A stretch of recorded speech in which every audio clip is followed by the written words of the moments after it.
merci de choisir la TIS TV à la une de votre journal à l'occasion de la tournée économique du président de la République Macky Sall à Sédhiou. Le ministre de la Femme, de la Famille et de la Protection des Enfants, Madame Fatou Diané Gueye, a inauguré l'hôpital de la commune de Kandiomagana ainsi que le centre de la femme à Bunkiling. Nous y reviendrons en début d'édition. En tournée à Kaolack, le candidat à l'élection présidentielle de 2024, Dr Abdourahmane Diouf, soutient qu'il a inscrit dans son programme un plan bien défini pour rebooster la culture de l'arachide et par la même occasion développer la région de Kaolack. Ce 28 février marque la journée internationale des maladies rares. Vous aurez un récit dressé par Oumi Sissé. Et pour terminer en sport, après plusieurs années d'attente, la jeunesse de Mbacké voit enfin le bout du tunnel. Leur stade tant attendu leur sera livré dans 2 mois. C'est la fin des titres. Reste avec nous. Le développement, c'est dans quelques instants. Juróom ñetti waxtu moo jot waxtu wi ñeel xibaaru mbalax yi ci kàllaamay Kocc li gën a fës ñu dooree ko ak tukkib nemmeeku bi suñu njiitu réew amal ca diwaanu Sédhiou mu daal di fay teew niki démb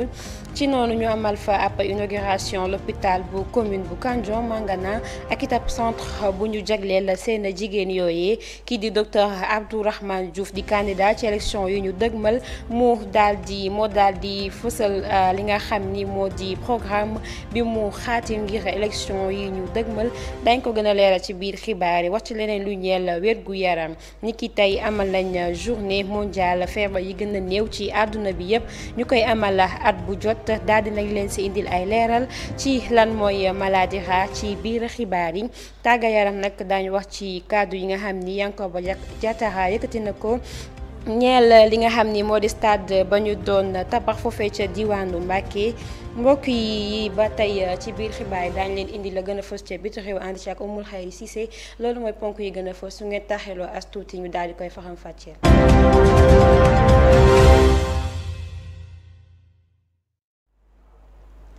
À l'occasion de la tournée économique du président de la République Macky Sall à Sédhiou, le ministre de la Femme, de la Famille et de la Protection des Enfants, Madame Fatou Diané Gueye, a inauguré l'hôpital de la commune de Kandiomagana ainsi que le centre de la femme à Bunkiling. Correspondance d'Anna Senghor. Aujourd'hui à Kandiomagana pour procéder à l'inauguration de ce joyau. Donc ce centre de santé destiné à la prise en charge des populations de la localité. Grâce à notre programme d'appui, le programme PADES, donc, qui se trouve au niveau du ministère de la Femme, de la Famille et de la Protection des Enfants, en coopération avec les Italiens. Donc nous avons réalisé ce centre donc destiné à la population. Vraiment, c'est un jour spécial pour nous parce qu'étant la première fois qu'on vient dans cette localité et qu'on découvre cette population, je les vois très enthousiastes.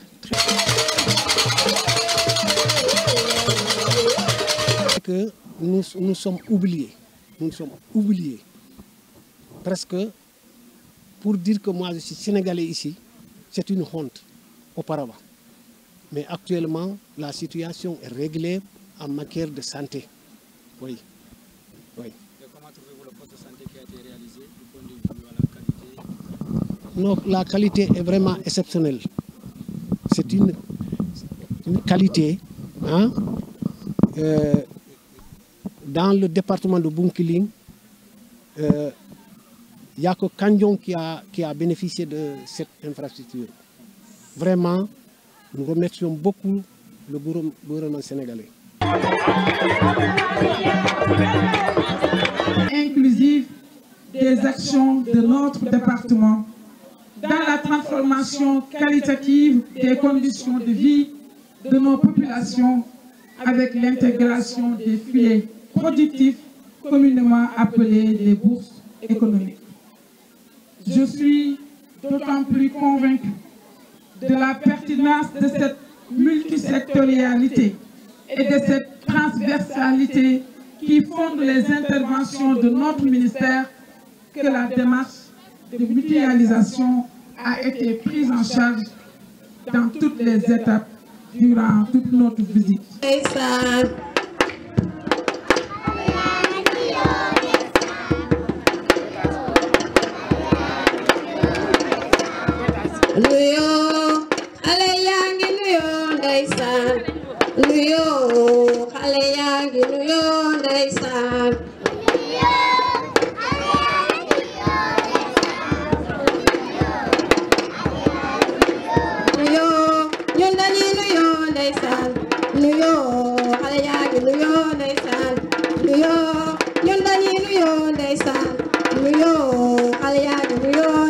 Nous retrouvons en Guinée-Bissau, dans l'ancien empire du Gabou, que nous retrouvons au niveau de la Casamance, mais que nous retrouvons également au niveau de la Gambie, sans oublier le centre du Sénégal, jusqu'à Mbour. Ça, c'est du fait de l'expansion de l'empire du Gabou qui s'étendait de la Guinée-Bissau au centre du Sénégal. C'est ceci qui explique la présence.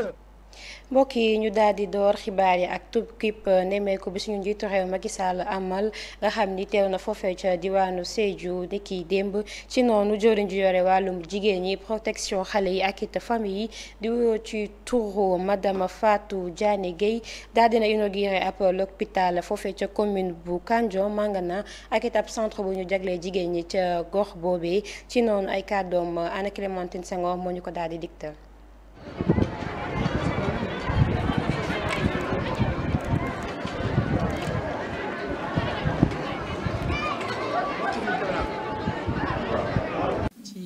Kandion Mangana nekk na ci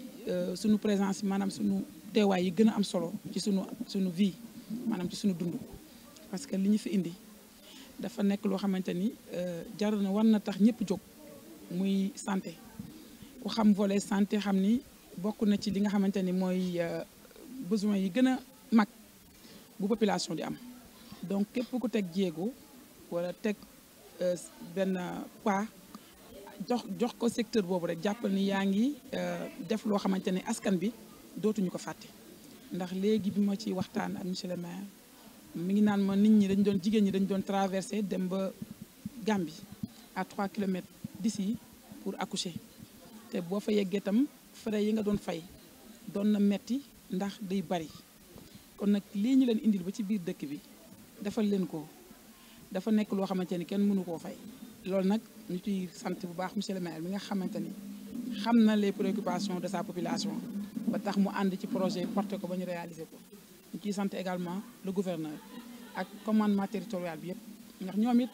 seen taxawaay fii ànd ak ñun ak gunge bi ñu gunge ba projet bi nekk dëgg ba mu am xam nañ ni ñoom it seen taxawaay mooy loo xamante ni moo jëm ci askan bi ci lu baax ñu toppatoo ko mais ñu ciy sant également di ci gërëm suñu partenaire bi ñu ci àndal muy italien yi parce que ñoom it ànd nañu ak ñun ci besoin yoo xamante ni dañ koo identifier ci ministère ba ni lii mooy besoin population bi ñu taxaw ci ànd ci ak ñun ba ànd ak PADES bañ def ko donc loolu mooy li nga xamante ni moo ñu fi indi tey ñu koy rafetlu bokk na ci bis yu ñu gën a neex te ñu profité ko ci ñëwu son excellence le président Macky Sall moom mi nekk ci région bi sant ñuy dama bëgg bu ma nekkee ci région ba kenn ku nekk la nga yore nga dem saytu ko xool la ca dox ak lu ci doxul loolu moo ñu indi ba fii ci village bi ñu daal di inauguré officiellement maanaam li nga xamante ni moom la ñuy fajoo jëmale ko ci jigéen ñi mais jëmale ko ci askan bi yëpp loolu nag bu ñu ko defee day rafet ñu rappeler ni son excellence le président Macky Sall moom lii la bëgg daf ñoo sant ni ñu dem leen ci gox-goxaan yi dugg leen ba ci population yi nekk dans le Sénégal des profondeurs ngeen xool lan.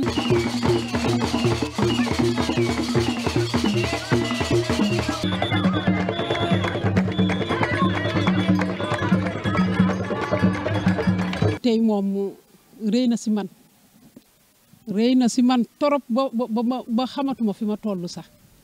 waa PADES maa ngi leen di gërëm di leen sant maa ngi leen di njëkk a ñaanal ni ngeen ñëwee jàmm yàlla ngeen dellu jàmm ak salaam fekk seen njaboot seen waajur yi jàmm ak salaam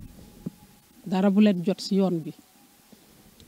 PADES ñun démb amoon nañu jafe-jafe surtout hôpital bi femmes yi sonnoon nañu torop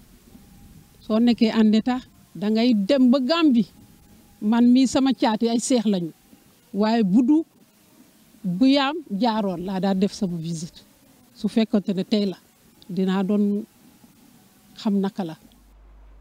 En tournée à Kaolack, le candidat à l'élection présidentielle de 2024, Dr Abdourahmane Diouf, soutient que tous les présidents de la République qui se sont succédés à la tête de l'État du Sénégal n'ont su exploiter le potentiel économique de la région de Kaolack, notamment sur le plan agricole. Selon lui, il est inscrit dans son programme un plan bien défini pour rebooster la culture de l'arachide et par la même occasion développer la région de Kaolack. Il s'est prononcé au micro de Fallou Silla. Kaolack, c'est le Sénégal en miniature. Kaolack, c'est une ville où on aurait dû au moins mettre autant d'investissements que ce que l'actuel président a mis au niveau de Diamniadio. Dans notre programme, nous envisageons de faire de Kaolack la plaque tournante de l'économie du Sénégal. Non seulement par sa position stratégique, mais aussi par les activités économiques qui y sont développées. Et parmi ces activités économiques, il y a l'arachide. On dit tous que vous êtes le bassin arachidier, mais depuis quand Kaolack n'est plus vraiment le bassin arachidier du Sénégal? Ou encore, il l'est, mais avec des inconvénients qui font que le Sénégal ne peut pas tirer son épingle du jeu du commerce des produits arachidiers.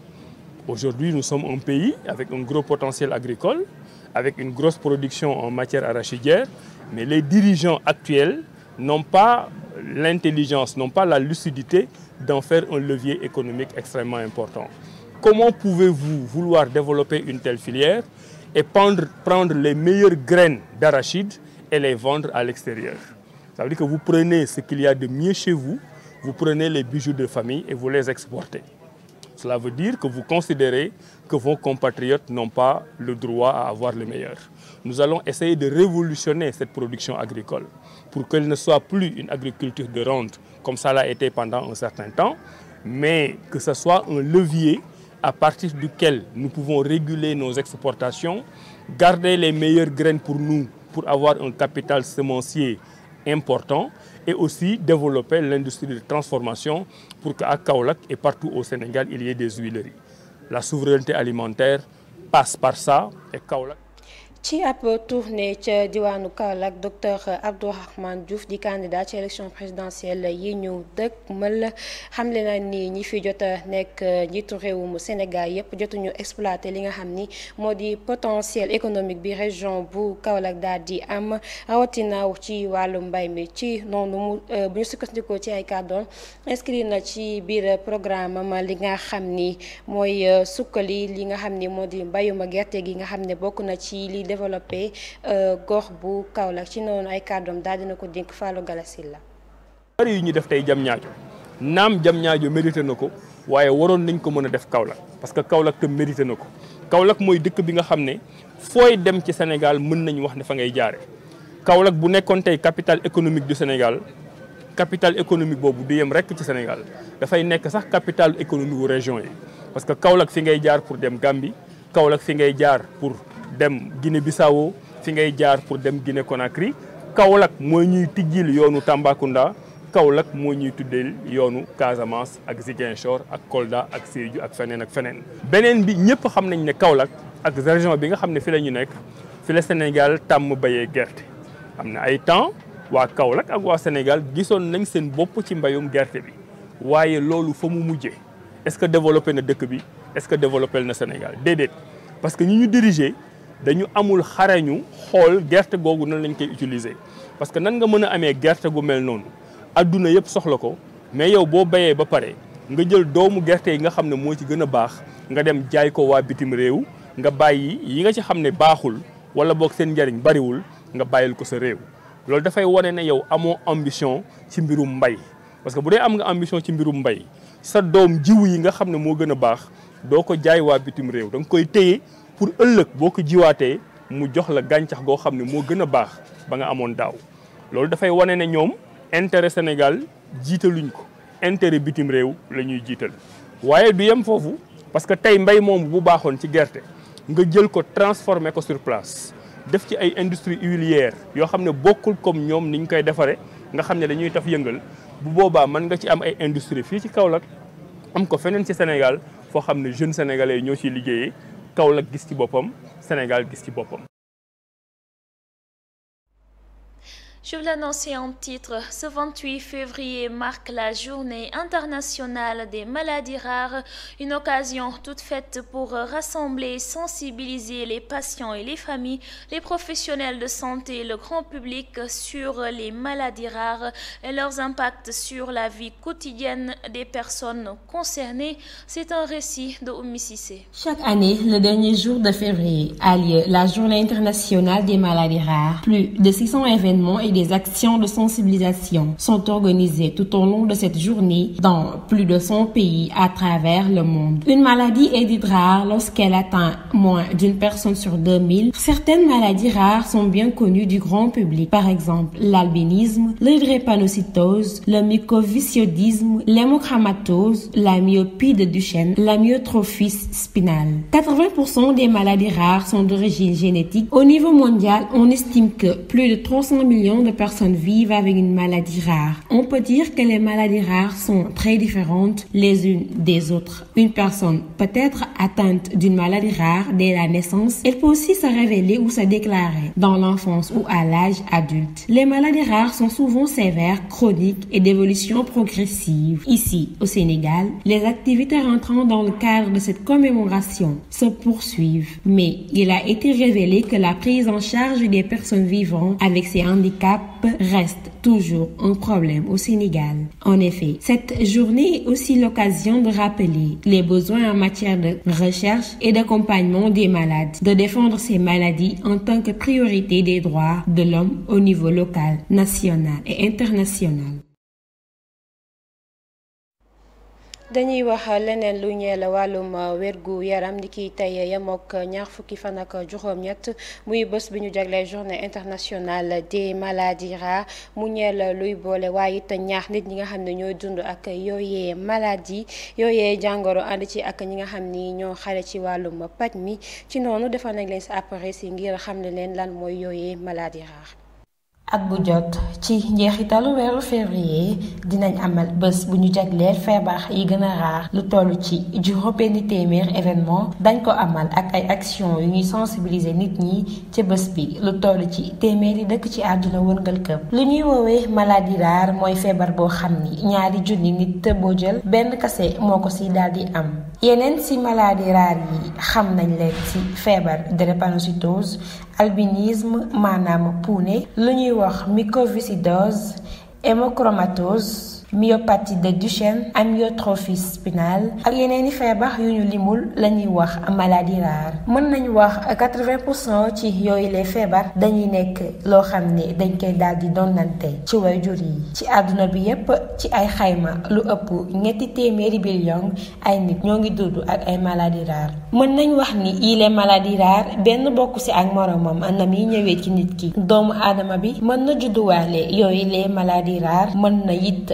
juddu ba ci biir dundam mu daal di ko dab yile maladie nekk na feebar yu sévère chronique waaye it luy évoluer progressivement ci sa biiru dund fii ci Sénégal nag ci lu ñeel bile bés gis nañu ni prise en charge nit yi amee yooyu les feebar dafa daal di tagatémbee dem ba indi ay problème fii ci biir Sénégal ñu tënk ni bile bés li ko wundu bokk na ci fàttali besoin en matière yi maanaam li ñuy soxla ci biir faj mi ak it li ñuy accompagner doomu aadama bi nga xam ni moo yore bile feebar waaye it ak yelleefu nit ki mu daal di nekk priorité ci niveau local bi.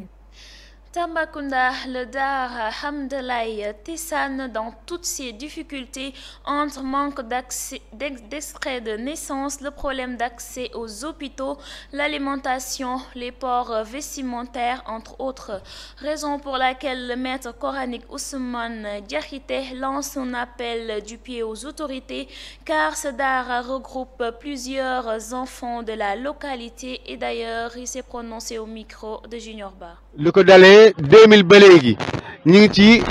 Depuis l'an 2000, on s'active pour accompagner les enfants. C'est notre priorité et notre seul domaine de prédilection. Merci à vous TSTV de nous rendre visite pour s'inquiéter de la situation de notre Dara. Ici, on apprend aux enfants le Saint-Coran et plein d'autres choses leur permettant d'en savoir un peu plus sur leur religion pour se méfier du mauvais chemin et suivre le bon.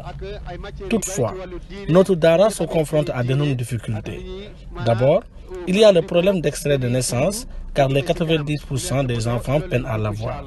La condition d'adhésion de nos enfants est simple, c'est à 500 francs CFA. Beaucoup d'entre eux peinent à payer ce montant, mais pour autant, nous cherchons des solutions palliatives comme l'agriculture pour leur nourrir. Certains d'entre eux aussi n'ont pas d'habits ni de chaussures. Pour leur amener à l'hôpital, nous avons d'énormes difficultés car les moyens manquent. Moi et certains des parents ont la même situation familiale. Alors on est obligé d'acheter des médicaments juste pour adoucir la douleur. kon xale bu ñu feebaree loolu tam jafe-jafe la xanaa ay comprimé la ñuy jënd minal jinnati wan nas sadaqal mbokk yi dañuy daal di wax leneen lu ñeel Daara Hamdalaay Tessan nekk ca diwaanu Tambacounda yi nekk nga xam ne ñoom nag dañuy daal di dund ay jafe-jafe lu ci mel ni am li nga xam ni moo di extrait de naissance waaye it ay bërëbu fajukaay leneen lu ci mel ni li nga xam ni moom la ñuy dundee waaye it ay yére yoo xamante ne ni ndongo ya dañ ko mën a sol muy moom mi nga xam ne mooy jànga yooyu ndongo nag àdduna jëm ci autorité yi ngir ñu mën leen a jàppale ci noonu ay kàddoom ñu daal di ko teewlu ci micro Junior Ba. li ko dalee 2000 ba léegi ñu ngi ci di yëngu di ci góorgóorlu di ci maanaam taxaw bu baax a baax xale yi incha allah loolu mooy suñu mébét mooy suñuy taxawaay kon su ko defee waa télévision bi ngeen ñëwee fii tey incha allah bég nañ ci lool kontaan nañu bi ngeen ñëwee maanaam seet suñu fii si suñu daara la ba nga xamante ne xale li ñuy jàngal alquran ak ay matières yu bari ci wàllu diine li ñuy xamee seeni diine ak ni ñuy maanaam fagandikoo seeni dund mu jëmee ci kanam di leen toppatoo loolu lañ bëgg incha allah ñun nag am nañ ay jafe-jafe bokk nañ ci wàllu juddu kayit juddu am na ay xale yi nga xamante ni amuñu kayit juddu kon su ko defee bu ñu amee ki nga xamante ni moo ñuy jàppale ci wàllu loolu bëgg nañ ko xale yi nag suñuy condition mooy xale bu ne par weer benn téeméer la ñuy fay waaye am na ñu koy fay am na ñu ko dul fay benn téeméer bi bu nawet ñëwee ñi góor ñi ànd ak ñoom ñi nga xamante ni ñoo xaw a màgg tuuti bay tuuti dugub bay tuuti maanaam mboq wala gerte ci la ñuy dund waaye dund bi nag doyut saa su ne dañuy manqué bu ñu demee ba nawet bi sori rek dootuñu am lu ñuy maanaam dunde xanaa waaye defal yi baax yi ñoo ñuy jàppale léeg-léeg du ñuy jàppale ci wàllu dund bi kon loolu jafe-jafe la am na si nga xamante ni seen i yére itam seen waajur yi amuñu doole pour jëndal leen yére ak ay dàll ak yi mel noonu wala bu ñu feebaree pour faj leen xam naa man mii bu ma deeree sama benn dërëm ci laay def wala ñi nga xamante ni seen waajur yi jàppale leen waaye am na ñi nga xamante ni maa seen waajur ñoo yem amuñu dara kon xale bu ñu feebaree loolu tam jafe-jafe la xanaa ay comprimé la ñuy jënd minal jinnati wan nas sadaqallahu al-azim. Et pour terminer en sport, après plusieurs années d'attente, la jeunesse de Mbacké voit enfin le bout du tunnel. En visite de chantier à Mbacké, le ministre des Sports Yankoba Diattara leur a annoncé une excellente nouvelle. Leur stade tant attendu leur sera livré dans 2 mois.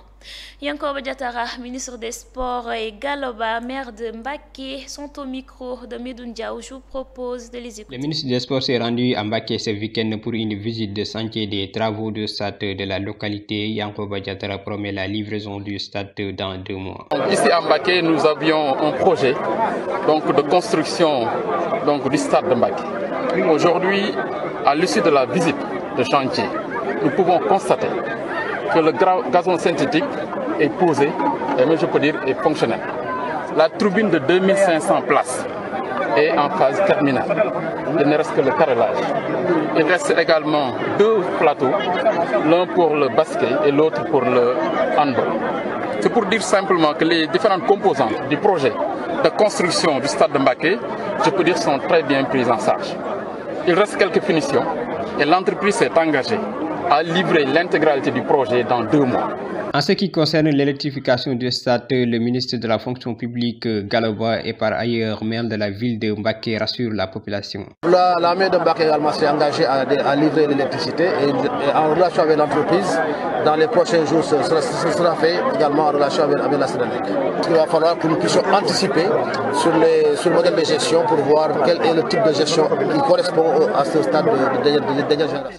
mbokk yi ñu daal di wax ci tàggat yaram jawriñ ji nga xam ne moom lañ dénk wàll woowee di Yankoba Diattara dina jébbal caabi stade Mbacké yooyu ñu doon tabax fileek ñaari weer gannaaw ay at nag jeunesse bu Mbacké ñoo ngi doon xaar lu ni mel ba tax na ñoo ngi rafetlu boobule nouvelle ci noonu ñu teewlu Yankoba Diattara ak Galoba di jaxaaf bu Mbacké.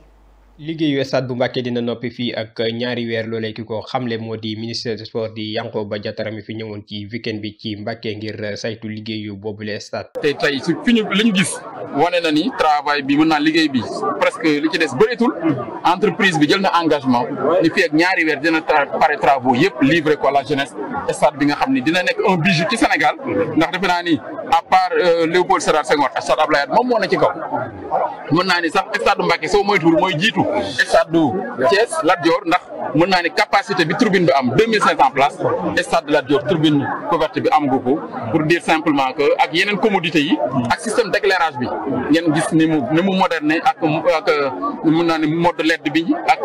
innovation yi ci nekk dina nekk stade yi gën a fonctionnel ci Sénégal. bu dee li jëm ci électrification stade bi maire Mbacké di Galoba mi ngi dalal xelu askan wi tey xam ne ni dinañ jël bépp matuwaay ngir leeral stade bi. ci wàllu courant bi